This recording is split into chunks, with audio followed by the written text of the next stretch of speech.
पाकिस्तान और दुनिया भर में लाखों देखने और सुनने वालों को अरशद शरीफ का सलाम।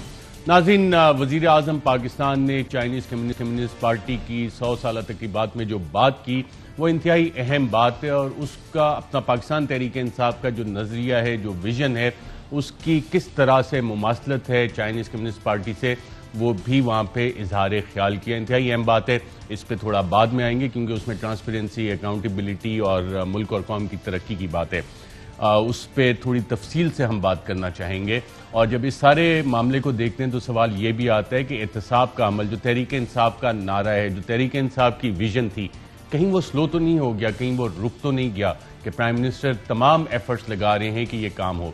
अब एक तब्दीली भी आई है कि साथ साथ एहतसाब के तरक्की और डेवलपमेंट पे भी बात हो रही है, काम हो रहे हैं। वज़ीर आज़म ने कल गवादर का दौरा किया और वहाँ मुख्तलिफ प्रोजेक्ट देखे। सेकंड फेज़ ऑफ डेवलपमेंट जो है उसका भी बाकायदा तौर पे आगाज़ किया। चाइनीज़ कंपनीज उन्होंने MOUs के हवाले से, पाकिस्तान में इन्वेस्टमेंट के हवाले से और डिफरेंट प्रोजेक्ट्स के हवाले से MOUs भी वहाँ पे साइन हुए। और मैं खुद भी गवादर में था और मैंने जो काम देखा 2017 के मुकाबले में अब 2021 में, तो आपको काम होता हुआ अब नजर आ रहा है, चीज़ों पे काम होना शुरू हो गया है। अब उसकी पेस कितनी है, कितनी तेज़ और हो सकता है, उसको क्वेश्चन किया जा सकता है। लेकिन माजी में जब हम देखते थे कि सिर्फ 2 क्रेन्स जंग आलूदा वहाँ पे खड़ी हैं जो कि अब स्क्रैप के तौर पे भी नहीं बिक रहा, उसके अलावा आपको कुछ नहीं होता। सिर्फ ये कहा जाता था कि CPEC गवादर एक गेम चेंजर है। वो गेम चेंजर क्या है, क्या वज़ीर आज़म ने कहा, उस हवाले से भी बात करेंगे। एहतसाब की जब बात आती है तो हमारे ही प्रोग्राम में वफाकी वज़ीर बराए बहरी अमूर हमारे साथ मौजूद हैं। बहुत शुक्रिया प्रोग्राम शिरकत करने का। इन्होंने एक इंकशाफ किया था कि साबिक सदर आसिफ जरदारी साहब की कुछ प्रॉपर्टीज़ हैं न्यूयॉर्क में जो कि उन्होंने डिक्लेयर नहीं की, और दिसंबर 2018 में ये बात उन्होंने की थी। और इस हवाले से नैब ने अपनी तहकीकात करने के बाद नोटिस जारी किया, तफ्तीश के लिए बुलाया। लेकिन आसिफ जरदारी साहब ने इस्लामाबाद हाई कोर्ट को अप्रोच किया है बेल के लिए, खुद पेश नहीं हुए और कल इसकी दोबारा से समाअत है। और जस्टिस आमिर फारूक ने सवाल से कहा कि अगर मुल्जिम खुद नहीं आएगा, जिसको रिलीफ चाहिए, पिटिशनर नहीं आएगा और इस तरह का प्रेसिडेंट नहीं कायम कर सकते कि आइंदा के लिए भी ये मिसाल बन जाए। तो कल वो जाके गालिबन इस हवाले से इस्लामाबाद हाई कोर्ट से रिलीफ लेने की कोशिश भी करेंगे। क्या कहा था वफाकी वजीर अली साहब ने इस न्यूयॉर्क की प्रॉपर्टी के हवाले से, आइए देखते हैं। आपने ये टैक्स डिटेल्स निकाली हैं। आप जब दिखा रहे थे तो उसी वक्त मैंने वो तस्वीरें मंगवा ली किसी से, right there and then it was very simple. उसी वक्त फिर मुझे किसी ने फोन किया न्यूयॉर्क से। अब मेरे बड़े दोस्त हैं वहाँ न्यूयॉर्क में, मैं वहाँ काफ़ी आता जाता रहा हूँ, बिजनेस करता रहा हूँ।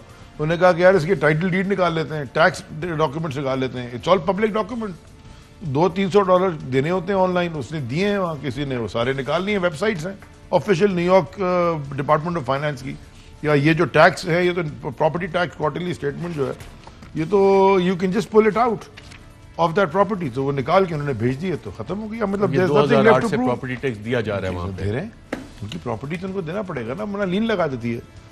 अगर आप प्रॉपर्टी टैक्स ना देंगे और मेंटेनेंस चार्जेस नहीं देंगे तो वो लीन लगा देगा प्रॉपर्टी के ऊपर कि जब अभी आप बेचेंगे तो पैसे रिकवर हो। फिर भी आप ना दें तो then they go into what is called a foreclosure।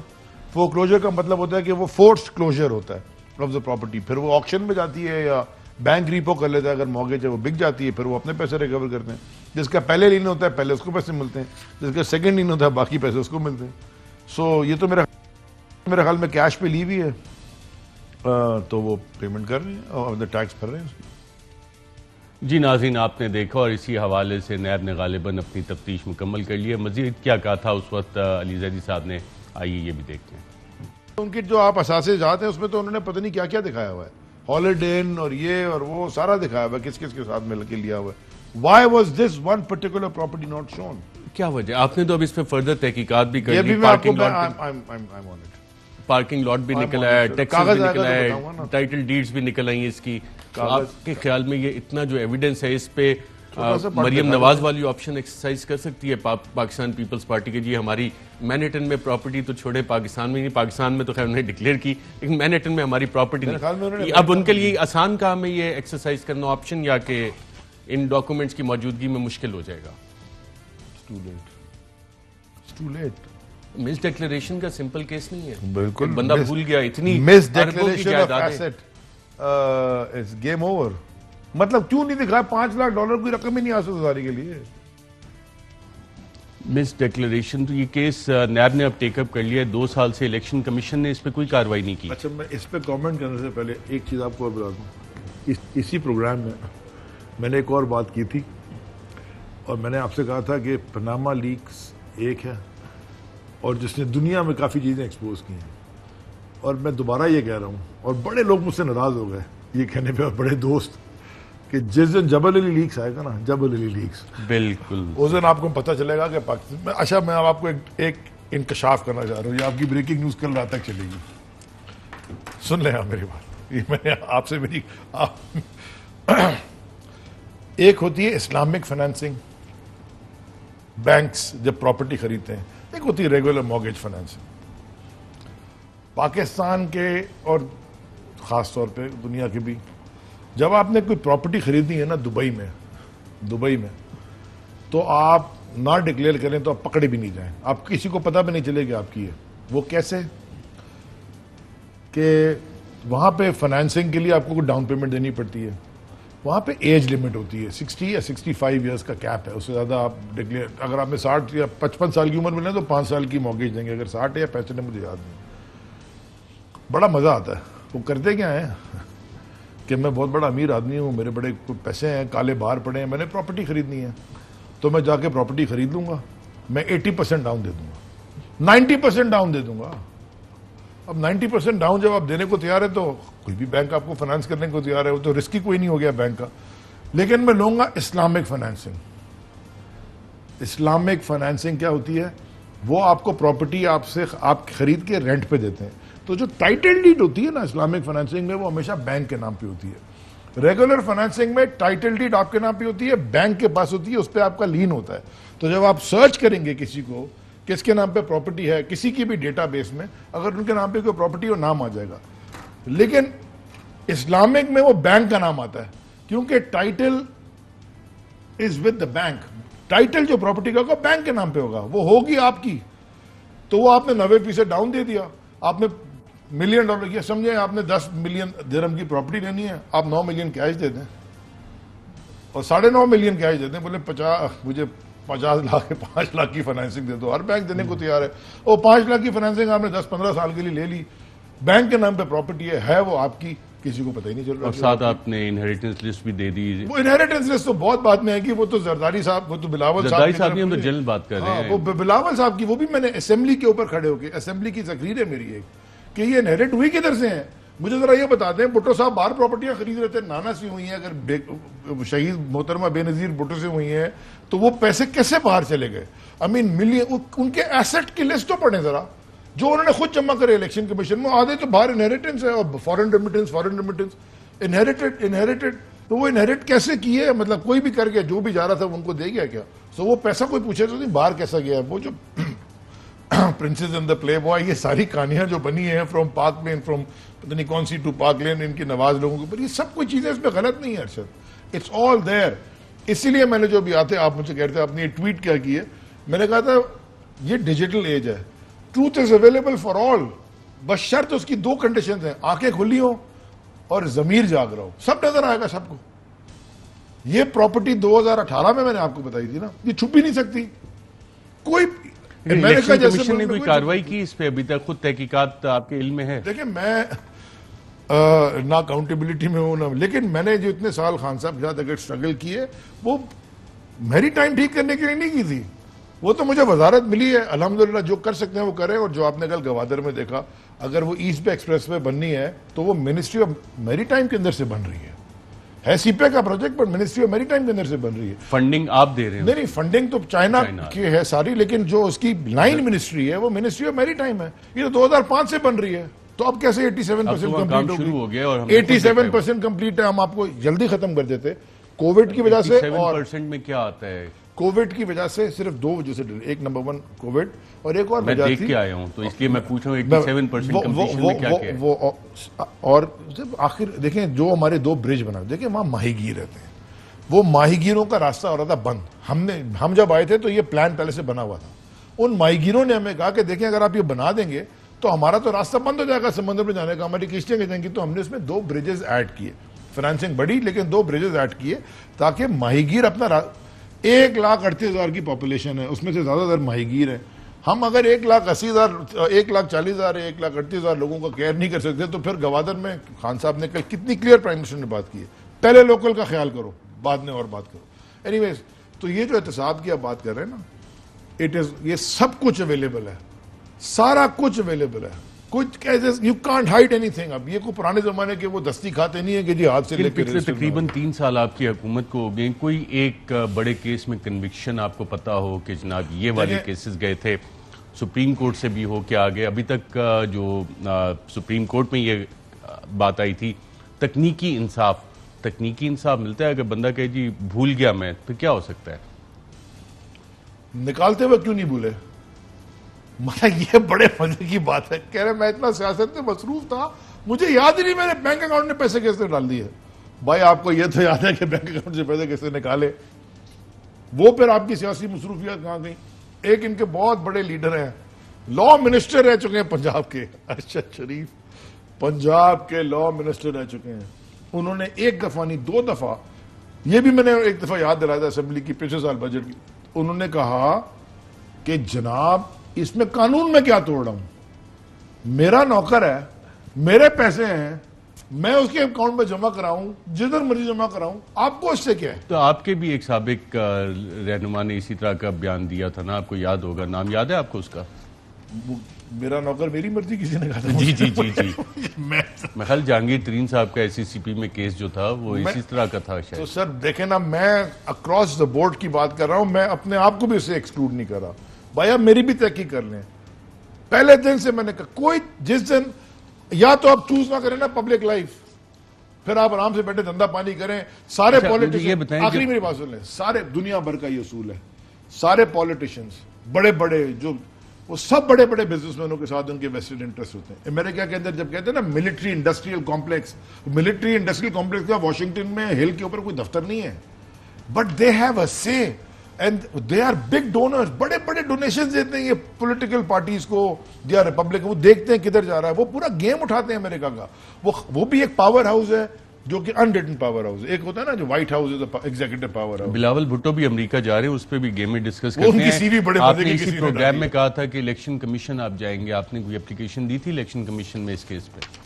मेरे ख्याल में ये केस ऐसे उठ गया था, नैब ने उठा लिया। पार्टी ने एप्लीकेशन दी थी? जरूरत ही नहीं पड़ी ना, जब नैब ने उठा लिया। आपने पब्लिकली कह दिया था तो इलेक्शन कमीशन ने खुद भी कार्रवाई नहीं की? इलेक्शन कमीशन मैं नहीं कंट्रोल करता, लेकिन नैब ने उठा लिया, नैब ने इंक्वायरी शुरू कर दी, फिर उसी वक्त अखबारों में आना शुरू हो गया, नैब ने उठा, ठीक है कोई तो कोई अकाउंटेबिलिटी होता, anybody can pick it up ना, या FIA देख ले या फाइनेंशियल मॉनिटरिंग पे इलेक्शन कमीशन को देखना चाहिए। अभी नहीं मुझे समझ आती क्यों नहीं देखते। आज भी मैं इनसे दरखास्त करूंगा, देखें, बुलाएं, उनसे पूछें। अच्छा, आपने पब्लिकली क्लेम किया कि डॉक्यूमेंट आपने निकाले, अगर नैब के पास ये डॉक्यूमेंट्स ना हुए तो आप फराहम कर सकते हैं, आप जाएंगे? नैब सिर्फ $100 या $150 खर्च करने को तैयार हो, ऑनलाइन निकल जाएंगे। ये अमेरिका है भाई साहब, ये चीचू की बत्ती की फॉर्म 7 नहीं है, शिकार शेखाबाद की एक जमीन है, वो नीचे खाता लिखा हुआ है, उसके ऊपर 6 लोग, ये वो नहीं काम हो रहा। This is the United states of America, transparent. इसीलिए मतलब यहाँ सब चीजें रिकॉर्डेड होती हैं अरशद। ये और इनके बाय द वे बेनजीर जब शहीद हुई थी, जब उनको बहुत बेदर्दी से शहीद किया गया था, तो सिंध के तो सारे रिकॉर्ड जल गए थे ना, मैनहट्टन के रिकॉर्ड नहीं जले थे, तो वहां मिल जाएंगे।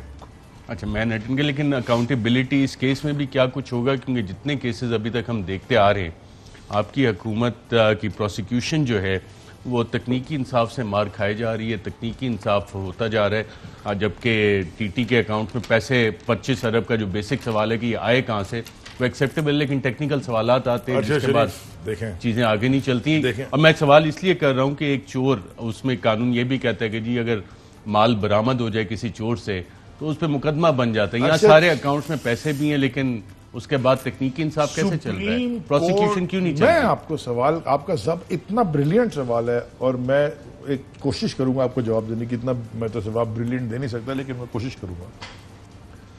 सुप्रीम कोर्ट के ऑनरेबल, सुप्रीम कोर्ट के ऑनरेबल चीफ जस्टिस एक अस्पताल में एक बोतल पकड़ते हैं और सूंघते हैं और कहते हैं इस आदमी का ब्लड टेस्ट कराओ। Chief justice of Pakistan, not Arshad Sharif, not a छोटा वाला वजीर like me, but not a just chief justice, और कहते हैं इसका टेस्ट कराओ और इसका भी और ये इसके अंदर वो भी है। वो आगे से लैब का टेस्ट आता है कि उसके ब्लड भी सही है और वो जो बोतल में था वो शहद निकल गया। मैं या तो सुप्रीम कोर्ट के माजरत सूंघ गलत रहे थे या लैब टेस्ट गलत है। मैं दो में से एक ही ऑप्शन है। आप मुझे कह रहे हैं, आप टीवी शो कर रहे हैं, कब से कर रहे हैं मुझे बताएं ना कब। ये स्कैंडल अगर आप किसी भी बड़ी दुनिया में कर लेंगे तो शेरिफ पकड़ ले इसको। Why do we have to go to election commission? तो सादा सा आदमी पकड़ ले। कहते हैं पाकिस्तान में दो ही शहद मशहूर है, एक मेमनी शहद और गंडापुरी शहद, और दोनों की तासीर में फर्क ज्यादा सर वो सुप्रीम कोर्ट के ऑनरेबल चीफ जस्टिस ने जो पकड़ा मैं उसको मानता हूँ। बाकी तो पुलिस वाले गलत भी पकड़ लेते बेचारे, वो तो उनको क्या करें। वो तो मतलब मैं उस पर बिलावल भुट्टो साहब अमेरिका जा रहे। सर उनका सीवी तो दिखाया ना, वो इतना जबरदस्त सीवी है। वो मैंने देखा बड़ा फनी सीवी ऑनलाइन वो सोशल मीडिया पे, मेरे पास नहीं है। अच्छा वो बड़ा फनी है। उन्होंने कुछ किया ही नहीं है लाइफ में। क्या मतलब? What has he done? सारी जायदाद उन्होंने इनहेरिट कर ली, सियासी जमात उन्होंने इनहेरिट कर ली, और उन्होंने मतलब क्या किया? 10 रुपए कमाए, कभी जाके कोई काम किया, कोई लाइफ में कुछ किया है? मतलब बड़े बड़े ब्रिलियंट आदमी है, अपनी पार्टी रन कर रहे हैं, आपकी हुकूमत को इतना टफ टाइम दे रहे हैं। किसने कहा आपको ये? हमें तो हंसी आती है। मतलब मैं तो चला जाता हूँ बाहर बिकॉज इरिटेटिंग आवाज है, लेकिन आती बड़ी हंसी है जब वो तकरीर कर रहे होते हैं। उनका सर है ना पैर है, बस वो लगे रहते चीखते रहते, बोले चलो जी उनको भी टाइम दे दें। व्हाट इज क्या? शाह महमूद कुरैशी साहब पे जो तकरीर की थी, काफी लोग कहते हैं कि पावरफुल तकरीर थी। जिन लोगों को पावरफुल लगी उनको मुबारक हो सर। आपकी चंद पार्टी वाले भी कह रहे थे कि बिल्कुल जो बिलावल ने मशवरा दिया है उस पर अमल भी करना चाहिए। देखें मैं सिर्फ एक बात, मैंने उस वक्त शाह महमूद साहब को जाके कहा, मैंने कहा सर अगर इजाजत दें इसका जवाब मुझे देने दें। शाह साहब ने कहा बजट है मैं दे दूंगा, मेरे पे अटैक कर रहा है। मैं उसका जवाब देता। वो कह रहे थे ना कि शाह साहब ने बड़ी अच्छी बात की कि वो इतने, जब बिलावल इतने से थे जब से उनको जानते हैं, उन्होंने कहा ना जब इतने से जब से जानते हैं। मैं उनके वालिद को मैं जब से जानता हूं जब मैं इतना सा था। मुझे ये सारा कहानी इनका तमाशा मुझे पता है। आई नो द हो इनसाइड आउट, सारा सबको पता है। कि जिसको नहीं पता कोई पता है। सर ये कोई बेनजीर भुट्टो शहीद जैसे आपकी उनसे 3000 इख्तलाफों सियासी मेरे इख्तलाफ थे, मैं आपको पब्लिकली कह रहा हूं। एटलीस्ट वो बहादुर खातून थी, वो पहले अपने वालिद के साथ खड़ी रही, जेल भी की, सारा कुछ किया जो भी। उसके बाद जब वो अक्टूबर, वो जो दिसंबर में जो बॉम्ब ब्लास्ट हुआ था कराची में, जब वो आई थी अक्टूबर में, मैं कहता हूं उसके अगले दिन वो जाके अपने वर्कर्स की जो इंतकाल और जो उनके घरों में बैठी थी लियारी में, बड़ी बात थी वो। यहाँ अरशद फोन आता है ना किसी को तो वो मुल्क छोड़ के फैमिली के साथ मूव कर जाते हैं। शी सॉ डेड पीपल, क्या तमाशा था वो, अल्लाह माफ करे। नेक्स्ट डे वो उनके पास थी, ब्रेव लेडी, सियासी इख्तलाफ 1000 बट ब्रेव लेडी। ये क्या चीज है? ये क्या चीज है? ये इतनी लेगेसी इनहेरिट किया उन्होंने, जुल्फिकार अली भुट्टो, मोहतरमा बेनजीर भुट्टो की लेगेसी है। इनहेरिट करके उसके ऊपर बनाते भी है ना। ये तो लियारी से इलेक्शन हार गया, मना शकूर। अच्छा मैं अमेरिका पे आता हूँ। भुट्टो साहब का बयान याद है आपको? अमेरिका, जिस दिन पीपल्स पार्टी लियारी से इलेक्शन हार गई उस दिन खत्म हो जाएगी। ये शहीद जुल्फिकार अली भुट्टो का स्टेटमेंट है। तो लियारी से तो इलेक्शन हार गए, और हारा कौन? उनका अपना नवासा। उसके बाद बाई इलेक्शन तो जीते हैं। सर लियारी की बात हो रही, बाई इलेक्शन छोड़े, जनरल इलेक्शन आएगा वो देखेंगे। वो बाई इलेक्शन का मैंने आपके शो में कहा है, हर दफा कहा है, वो रिजल्ट ही क्या है? प्रेसिडेंट बाइडेन ने अभी तक फोन नहीं किया प्राइम मिनिस्टर को, और ऑपोजिशन ये बात कह भी रही है इस हवाले से। और बिलावल साहब अपने, और उनके तो वहाँ पे काफी स्ट्रांग लॉबी भी है बिलावल साहब की। अमेरिका में लोग भी वहाँ पे मौजूद हैं जो पीपल्स पार्टी की लॉबी कर इफेक्टिवली कर सकते हैं। अमेरिकनों को आप ना बेवकूफ़ ना समझें, उनकी भी समझ है, उनको समझ है कि रियल पावर लाइज वेयर। उनको पता है कि जो इस वक्त प्राइम मिनिस्टर है, ना वो उनसे कुछ मांग रहा है, ना उसकी वहाँ प्रॉपर्टियाँ हैं, ना वो उसके ऊपर प्रेशर डाल सकते हैं, ना वो। पहली दफ़ा एक प्राइम मिनिस्टर ने बिल्कुल क्लियर कट लाइन दी है, हम आपके साथ पार्टनर्स हैं, अमन में, कॉन्फ्लिक्ट में नहीं। क्लियर कट लाइन थी, एक दफ़ा नहीं कई दफ़ा। हम पार्टनर्स हैं, जहां पीस की बात होगी हम आपके साथ हैं, कॉन्फ्लिक्ट में, जंग में हम आपके पार्टनर नहीं हैं। जो ये किताबों में लिखा हुआ है, जो वहां से लोग आते हैं, किस तरह लोग पकड़ पकड़ के हमने यहाँ उनको दिए पैसों की खातिर, और वो मतलब कहने का मकसद ये है कि यू नो। और सबसे अच्छी बात जो कीना खान साहब ने वो कहा कि जिस चीज में अफगानी खुश हैं उस चीज में हम खुश हैं। हम नहीं अपने इम्पोज करने लगे। ये बड़ी क्लैरिटी ऑफ थॉट। वो तो क्लैरिटी आ गई, लेकिन क्या आप इस मामले की तहकीकात कराएंगे कि एक साहब थे इमाद शाह जुबैरी, अगर अदील राय साहब तस्वीर भी दिखा दें लोगों को, तो वो यूएस में काफ़ी लॉबिंग क्लेम करते रहे और कहते ये भी रहे उस दौर में कि ना पीपल्स पार्टी की टॉप लीडरशिप के साथ मेरे बहुत अच्छे ताल्लुकात हैं, और फिर ये यूएस डिपार्टमेंट ऑफ जस्टिस ने उन्हें 12 साल जेल में सजा दी, lobbying in campaign, contribution crimes, tax evasion, obstruction of justice, और उन्हें नेम ड्रॉपिंग की भी आदत थी। क्या आप ये दफ्तर खारजा से चेक करेंगे कि उनके पास भी इस हवाले से इमाद शाह जुबैरी के पास कोई पैसे दिए हमने लॉबिंग के लिए उस दौर में इमाद शाह जुबैरी को, और कितने पैसे दिए गए? क्या आपकी हुकूमत ये तहकीकात करेगी? ये सदर्न कैलिफोर्निया, लॉस एंजलिस, खास आर्केडिया, ये वहाँ रहते थे मौसूफ, और काफ़ी एक ज़माने में काफ़ी इधर उधर जंपे मारे होते थे, मुझे याद है क्योंकि मेले में मेरा तो ऐसे बहुत सारे मिलेंगे आपको। देखिए अमेरिका, सवाल ये है कि मैं क्या पहले आपको अमेरिका समझा दूं। देखें ये प्लीज, ये लोगों के लिए समझना बहुत जरूरी है, क्योंकि ना ये तस्वीरें आ जाती हैं कांग्रेसमैन के साथ और सेनेटर के साथ, किसी की भी आ जाती है, लोग समझते हैं तो अमेरिका में बड़ा पावरफुल है। अमेरिका में कांग्रेशनल इलेक्शन, एक छोटा सा सवाल सुन के अगर आप समझा दें तो ज्यादा अच्छा समझा सकेंगे। इनको लॉबिंग के लिए पैसे शायद हुकूमत पाकिस्तान ने भी दिए, नेम ड्रॉपिंग की, क्या आप इसकी तहकीकात करवाएगी आपकी हुकूमत कि जनाब एक शख्स जिसको अमेरिका में इन्हीं क्राइम्स पर पकड़ा गया, जो कि अपने आप को पाकिस्तान के लिए पेश भी करता रहा, पाकिस्तान की जो एम्बेसी थी वहाँ एक्सेस भी रहा, पाकिस्तान के जो काउंसिल जनरल थे उन्होंने लेटर्स भी फॉरेन ऑफिस को लिखे, लेकिन उस वक्त ये फाइलें दबा दी गई। अब यूएस ने पकड़ लिया है, हम अभी तक उस पर कर नहीं सके। ये मैं I will seek tomorrow an answer, मैं कल पूछूंगा ना। और ये एक पाकिस्तानी सियासतदान की पर्सनल प्रमोशन के लिए पैसे देते रहे, पाकिस्तान के लिए नहीं। यही होता रहा है अमेरिका में। पाकिस्तानी हमेशा जो भी पॉलिटिकल लॉबीज उन्होंने रखी हैं वो हमेशा इंडिविजुअल्स के लिए रखी हैं। आपको इंडिविजुअल्स की, पाकिस्तान के लिए रखी, स्टेट के लिए नहीं रखी, इंडिविजुअल्स की रखी। अच्छा देखिए मैं आपको समझाता हूँ, ये बड़ा जरूरी है समझना अरशद, आपके पूरे पाकिस्तान में सबको सुन। कांग्रेस हर 2 साल में इलेक्शन में जाती है। हमारे यहाँ तो 5 साल में एमएनए का इलेक्शन होता है ना, वहां हर 2 साल में इलेक्शन होता है। तो कांग्रेसमैन हर वक्त इलेक्शन में होते हैं, they are always in electioneering mode. वहां आप इलेक्शन, आज इलेक्ट हो गए, आपने ओथ ले लिया, चलो जी अब आपको हल्के की भी पॉलिटिक्स करनी है, और आप कमिटीज में है, हिल के ऊपर वो भी करना है, हाउस में भी जाना है, किसी कमिटी में आगे वो भी, क्यों आप हर वक्त इलेक्शनिंग मोड में, 2 साल बाद फिर इलेक्शन है। इसका क्या मतलब है? अमेरिकन इलेक्शंस बड़े पैसे वाले इलेक्शन, अमेरिका महंगे होते हैं, आप देखते हैं ना, $800 मिलियन, 900 मिलियन ट्रंप के, बाइडेन, डन हो गया। सो अमेरिका के अंदर अगर आप किसी कम्युनिटी में रहते हैं, अगर आपने किसी कांग्रेसमैन को दावत देनी है तो आप $10-15 हज़ार का भी फंड रेजर कर लें। कितने पैसे दिए गए होंगे मुझे नहीं पता, लेकिन आपसे तहकीकात होनी चाहिए, 100% होनी चाहिए। बल्कि सारी, मैं तो कहूंगा कि फॉरेन ऑफिस, बल्कि हमारे जो इंटेलिजेंस के अदारे हैं उनको भी करनी चाहिए तहकीकात की। सो वो जो मैं सुन लेना, तो आप जब फंड रेजिंग करते हैं ना, लोग आपके कांग्रेस में आ जाते हैं आपके घर, आप 5-7 लोगों को बनाए, $1,000 के चेक, $10,000 रखें, वो आपसे आपकी लिंक हो जाएगी। 3-4 दफा उनकी फंड रेजिंग करते हैं 2 साल में, तो आपकी link, and then you can, फिर आप दरवाजे खोलते चले जाते हैं, एक से दूसरे तीसरे, और आप you are in the house. फिर आपकी तस्वीरें आना शुरू आती हैं, फिर आपकी $10,000 देके किसी बड़े डिनर में बैठ जाए तो फिर आपकी वाइस प्रेसिडेंट के साथ तस्वीर आ जाएगी, और $20,000 वाले डॉलर के डिनर में बैठ जाए तो आपकी प्रेसिडेंट से भी तस्वीर खींच जाएगी, फिर आप वो चलाएं टीवी के ऊपर। ये तो बड़ा अमेरिका के अंदर पॉलिटिक्स के अंदर ये बड़ा। मौलाना फजलुर रहमान ने भी जो बाइडेन के हवाले से क्या कहा था वो भी देख लेते हैं, क्योंकि आज मरीम नवाज साहिबा ने भी, और ये खास तौर पे इंपॉर्टेंट इसलिए भी हैं चीज़ें कि नेशनल सिक्योरिटी की जो पार्लिमानी कमेटी को ब्रीफिंग दी गई, उसके बाद फॉरेन पॉलिसी पे अपोजिशन की तरफ से बड़े इंटरेस्टिंग बयान आ रहे हैं। मौलाना फजलुर रहमान साहब ने पहले क्या कहा, आइए सुनते हैं।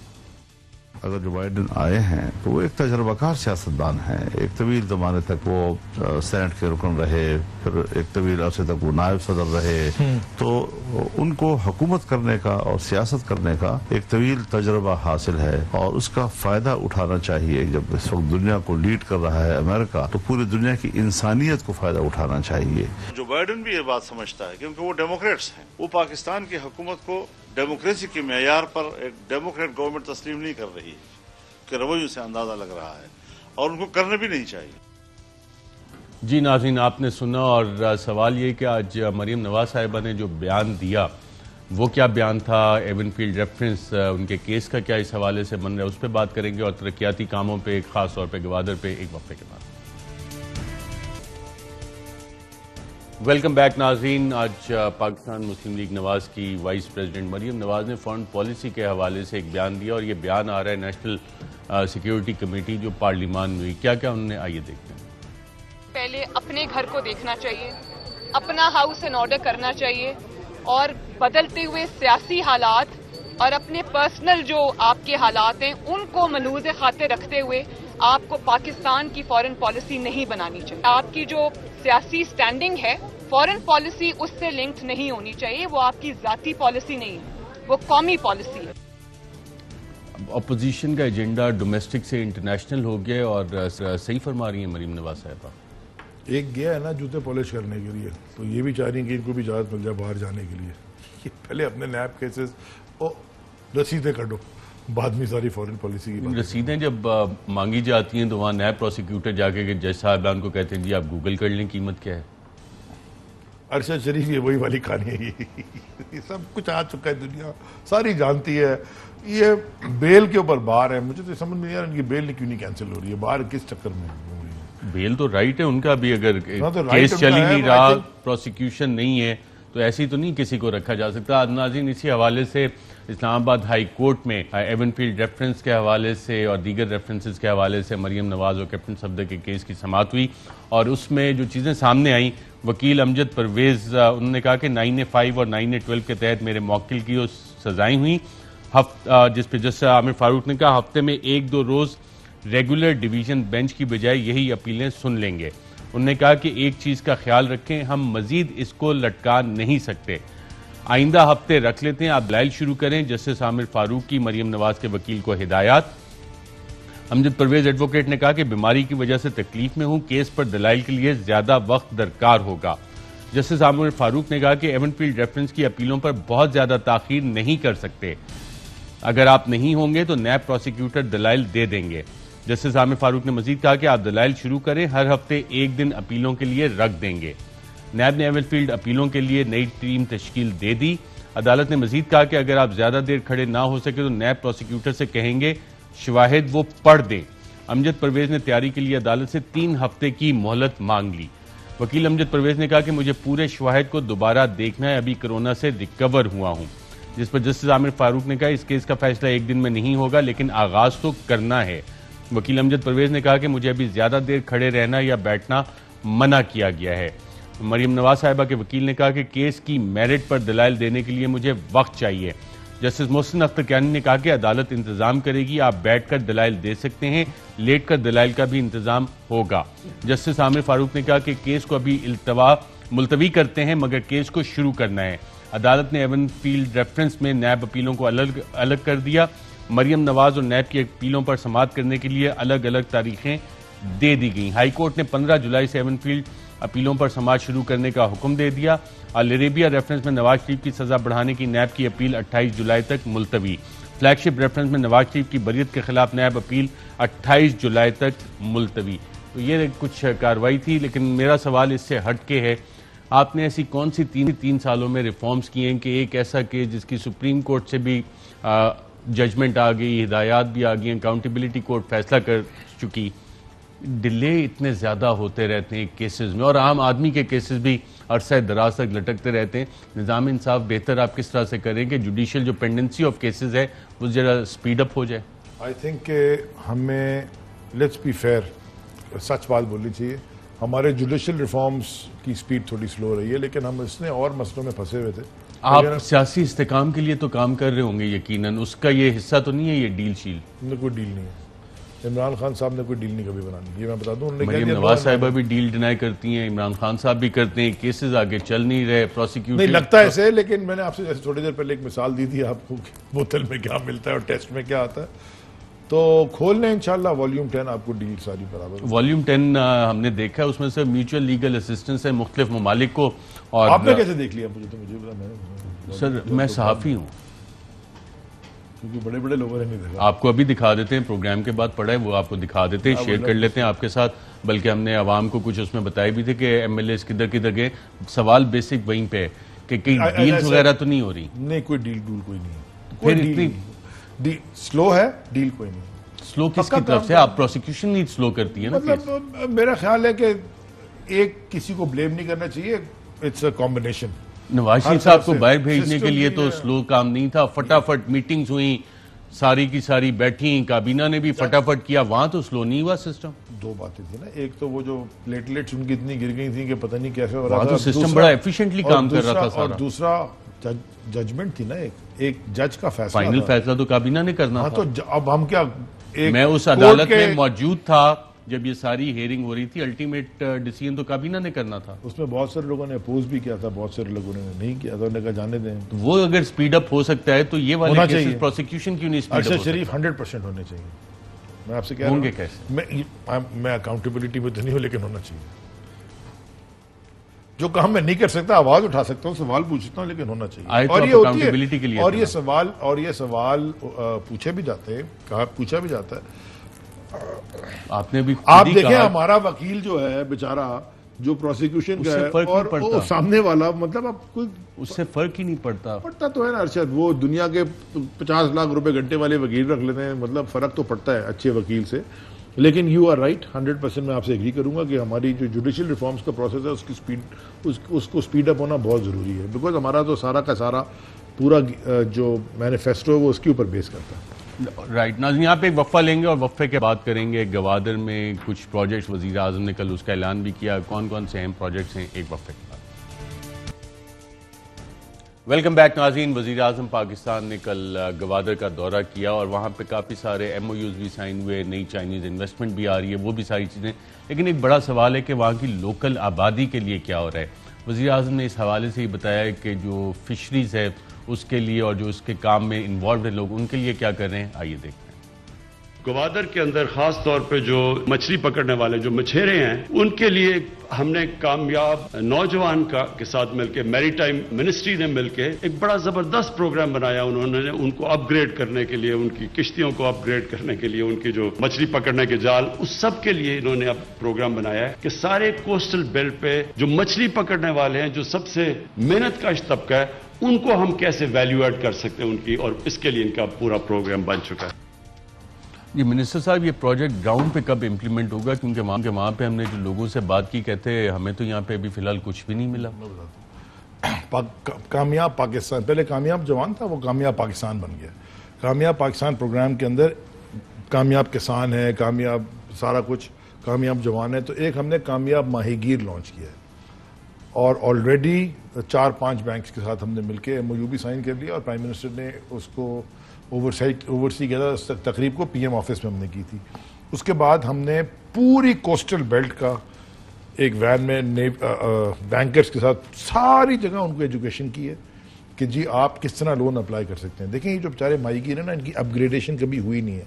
ये वही 100 साल 200 साल पुराने तरीकों से चल रहे हैं। इनकी किश्तियां पुरानी है, फाइबर नहीं है, इनके पास कोल्ड स्टोरेज नहीं है, इनके नेट्स पुराने हैं, सारा कुछ पुराना है। और बहुत सारे लोग जो ये माहीगीर हैं, वो तो लोग दूसरों की किश्तियों में काम करते हैं, जो डिफेंस के बंगलों में रह रहे हैं और वो ट्रॉलर्स और किश्तियां उनकी हैं। तो हमने ये प्रोग्राम बनाया कि हम डायरेक्ट इनको अप्रोच करेंगे, इनको लोन देंगे ताकि ये लो इंटरेस्ट या जीरो इंटरेस्ट छोटे लोन्स पे अपने या तो किश्तियां खरीद सकें और या जो इनकी अपनी किश्तियां जिनकी हैं उनको अपग्रेड कर सकें ताकि ये वर्ल्ड स्टैंडर्ड्स के ऊपर आ जाएं फिश कैच में। दूसरी चीज़ हमने और की है, और ये 2018 में आके मैंने फॉरेन बैन लगा दिया था इसके ऊपर, और अब पॉलिसी कैबिनेट ने भी अप्रूव कर दिया। पाकिस्तान की एक्सक्लूसिव इकोनॉमिक जोन में, जो कि 2,90,000 स्क्वायर किलोमीटर्स है पानी के अंदर, उसमें फॉरेन वेसल्स की ट्रॉलिंग फिशिंग बैन है। आप पाकिस्तानी वेसल होंगे, आप कैच पकड़ेंगे, पाकिस्तान के पोर्ट पे लेके आएंगे, यहां पे प्रोसेस करेंगे, यहां से फिर पाकिस्तान की एक्सपोर्ट में रिफ्लेक्ट होगा। अभी क्या होता था, लाख रुपए का लाइसेंस लिया, डीप सी फिशिंग लाइसेंस जो हमारी मिनिस्ट्री इशू कर रही होती थी, 2 करोड़ में बाहर जाके बेच दिया किसी भी फॉरेन ट्रॉलर को। उन्होंने बाहर जाके फिश कैच की, वो इतने बड़े बड़े उनके जबरदस्त, वो तो बड़े एडवांस्ड हैं बाहर के मुल्कों के, खास तौर पे जहां पे मछली खाई जाती है, वो फिश प्रोसेसिंग प्लांट्स हैं फ्लोटिंग ऑलमोस्ट, ट्रॉलर्स किया, वहीं से कैच पकड़ा, वहीं से ले गया। हमारी एक्सपोर्ट में कभी रिफ्लेक्ट ही नहीं हुआ और हमारी एक्सक्लूसिव इकोनॉमिक जोन में ये फिशिंग हो गई। देखिए, फिशरीज बड़ा इंटरेस्टिंग और बहुत ज्यादा सेंसिटिव है। अगर ये जो ब्रेक्जिट है, इसका इंग्लैंड और फ्रांस का सबसे बड़ा इशू ही फिशरीज था। कोल्ड स्टोरेज भी अभी तक नहीं है, बन जाएगा। अभी हमारा जो कोफा है, कुरंगी फिश हार्बर, उसमें अब हमने पैसे हमने ग्रांट लिए जापान से, लोन नहीं ग्रांट, जापानीज गवर्नमेंट से, जायका से, और वो पूरा उनका जो फिशिंग जो ऑक्शन हॉल है, एयर कंडीशन, और वो पूरी एक फैक्ट्री बन रही है, बिजनेस सेंटर बन रहा है, इसी तरह हम गवादर में भी कर रहे हैं, हम कर देंगे। राइट। नाज़िम, वज़ीर आज़म ने लोगों की ट्रेनिंग के हवाले से भी बात की कि सीपैक प्रोजेक्ट के लिए ट्रेनिंग किस किस्म की चाहिए और हुकूमत क्या कर रही है, आइए देखते हैं।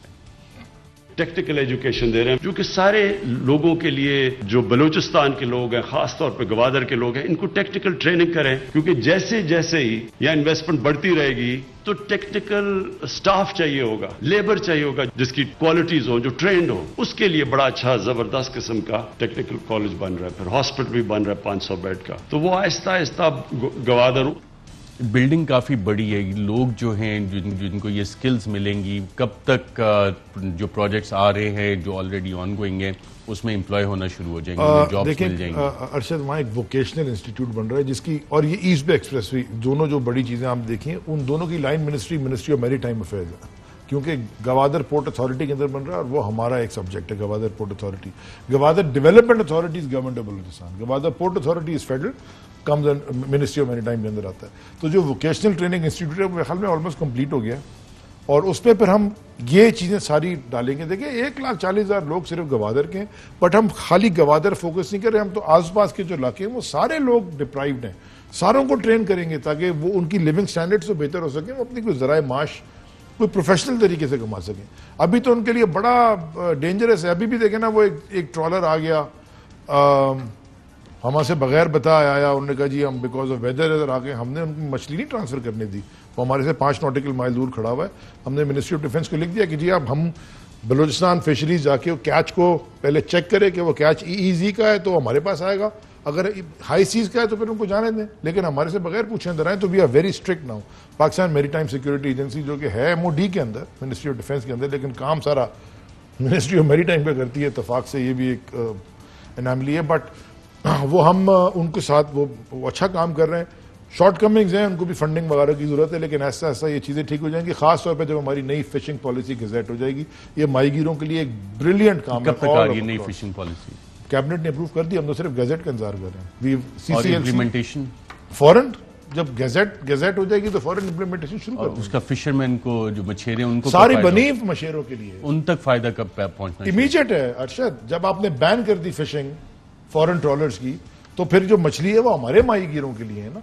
देखें ये तबका बहुत बड़ा। ठीक है, वफाकी वजीर बहरी अमूर अली साहब, बहुत शुक्रिया प्रोग्राम में शिरकत करने का। नाज़रीन, आज के प्रोग्राम में इतना, इजाजत दीजिएगा।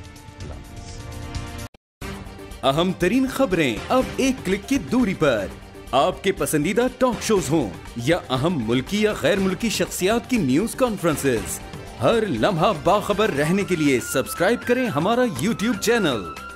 मौसम की सूरत हाल हो या खेल के मैदान से खबरें, अपने मोबाइल फोन से मुल्की और बैनुल-अक़वामी अहम खबरों तक रसाई के लिए डाउनलोड कीजिए मोबाइल ऐप। बावसूख ज़राए से मुसद्दिका खबरों, तज्ज़ियों और तबसरों से मुस्तफ़ीद होने के लिए विजिट कीजिए पाकिस्तान की सबसे बड़ी न्यूज वेबसाइट www.arynews.tv।